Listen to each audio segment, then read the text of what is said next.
I am live. I'm continuing chapter 3 of Joan Marshall Grant's Speaking from the Heart, her book about ethics, reincarnation, and what it means to be human. These are the years 1907 from her birth until 1937, and we are here in 1936, where she is starting psychometry.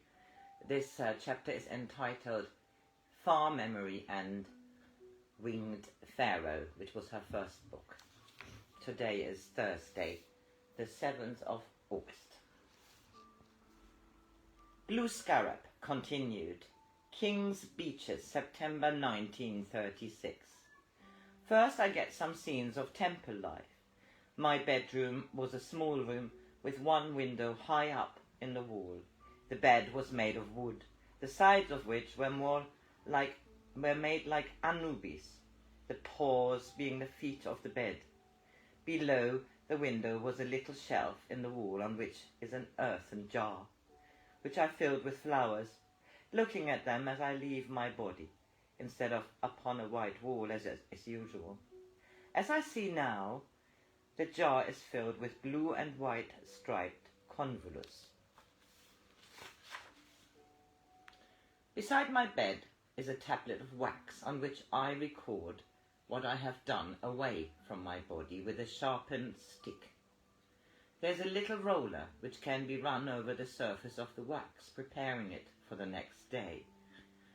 This was a usual way of making notes, and it is also used as an illustration, symbolically, of our work, in that when going to bed at night we must smooth from our mind all thoughts of earth happenings, so as to be able to bring back clear memory, unclouded by earth impressions.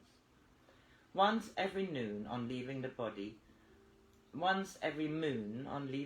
I would be met by my instructing priest, who would show me certain things and ask me certain questions, to which I must give certain answers, bringing all clearly back so he could watch my progress.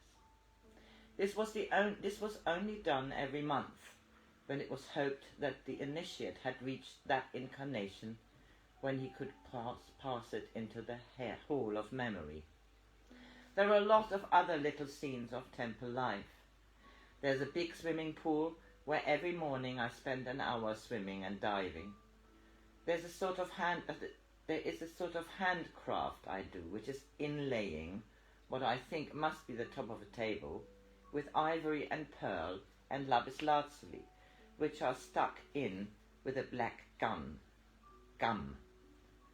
There is a conventional geometrical mosaic design around the edge of the table. In the center there is a chariot with one horse and part of a man's hand, holding a spear, and the rest of him is not finished.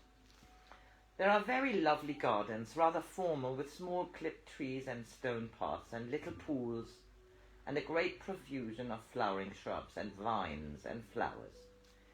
Everything grows better in the temple because young healers practice on the plants. There is not a sickly plant, nor a withered leaf, nor an unfruitful branch in all this gentle place.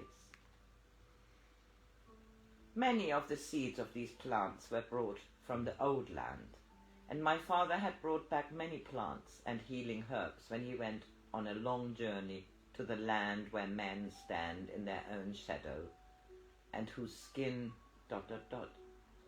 There is one garden where all the flowers are blue, as is the robe of my mother. Blue Scarab continued. King's Beaches, 1936. This is a game that used to be played. 3 or 5 girls stood at the end of the very long swimming pool, and somebody else threw a silver plate into the pool, and they would dive in to see who could get it. This is interesting. There was a lot of dancing done, but very slow. It was to give perfect muscular control, really. I used to be very good at it. It is a curious feeling to feel how one could move one's physical body in a way that is impossible now. To stand upon the tips of one's toes and arch one's body backwards with the hands backwards. I used to practice by myself beside a white wall, so that my shadow was thrown on the wall, making a moving frieze. so that the sun and one's body would make a beautiful design, slow and liquid, like reeds bending in the north wind. I had very long hands with long nails. I could see the shadows of them on the wall, and then they turned back very far at the wrist. Those watching the dance would find it was the shadows that was the most pleasing to the eye, and it was these shadows upon the wall that were often imitated in sculpture. Shadow was very important in decoration, for people had then true knowledge of the beauty given by the sun and the moon. Sometimes the dancers wore very thin linen draperies, or, if they did the tree dance, they would wear ribbons which fell from their waists as they moved. They were like branches gently disturbed as a bird, a ligus upon them. Often did my mother say unto me, "Cherish memories above all things, for it is the silver key.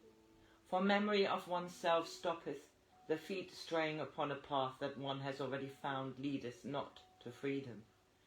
And to possess the golden key, with which one may unlock the memories of others, will show that there is no pit into which one may fall, from which others have not climbed.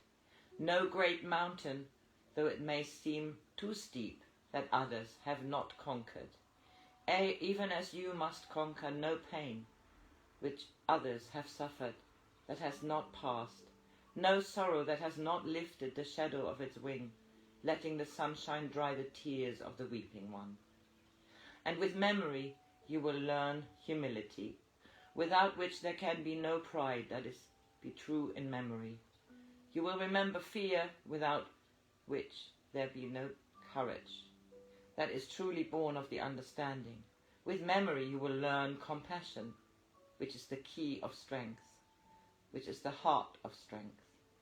For all upon the earth are travelling towards their freedom, and reach at last the great gate where the last shackle is struck from our feet.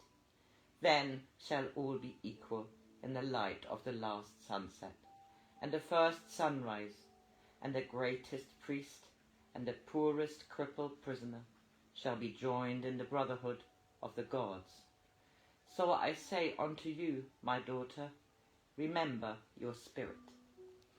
So that was the end of chapter 3, and in fact I started reading extracts from chapter 4 onwards, and I think I read all the way through about her psychiatry and past lives and questions and answers at the end.